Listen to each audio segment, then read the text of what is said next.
ഈശോമിശിഹായ്ക്ക് സ്തുതിയായിരിക്കട്ടെ. ഡിസംബർ മാസം ക്രിസ്മസിന് വേണ്ടി പ്രാർത്ഥിച്ച് ഒരുങ്ങുന്ന ദിവസങ്ങളാണല്ലോ.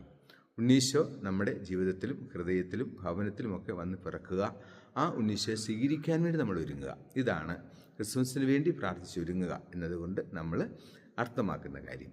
നമുക്കറിയാം, ഉണ്ണീശോ കാലിത്തൊഴുത്തിൽ പിറന്നപ്പോൾ ഉണ്ണീശോയെ കാലിത്തൊഴുത്തിൽ വന്ന് കണ്ട് ആരാധിച്ച രണ്ടു കൂട്ടരാണ്. ഒന്നാമതായി ഉണ്ണീശോയെ വന്ന് കണ്ടത് നമുക്കറിയാം ആട്ടിടയരാണ്.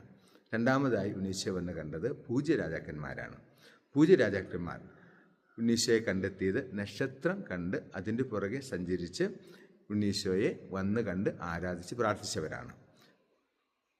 ആട്ടിടയർക്കാകട്ടെ മാലാഖ വന്ന് പ്രത്യക്ഷപ്പെട്ട് സന്ദേശം അറിയിച്ച് അത് മനസ്സിലാക്കി മാലാഖമാരുടെ പുറകെ വന്ന് ഉണ്ണീശോയെ കാലിത്തൊഴുത്തിൽ വന്ന് കണ്ടെത്തി ആരാധിച്ച് പ്രാർത്ഥിച്ചവരാണ്.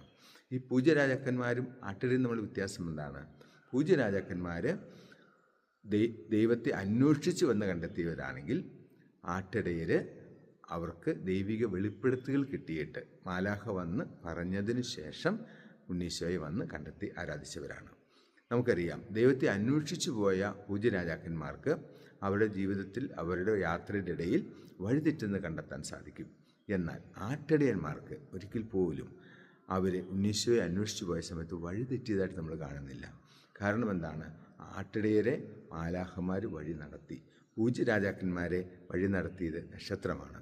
സ്വർഗീയമായ ഒരു വഴി നടത്തൽ ആട്ടിടയർക്ക് പൂജ്യരാജാക്കന്മാരെക്കാളും കൂടുതൽ കിട്ടി. അതുകൊണ്ടാണ് അവർക്ക് വഴി തെറ്റാതെ ഉണ്ണീശോയുടെ അടുത്ത് ചെല്ലുവാനും ഉണ്ണീശോയെ കണ്ടെത്തുവാനും ആരാധിക്കുവാനും ഒക്കെ സാധിച്ചത്.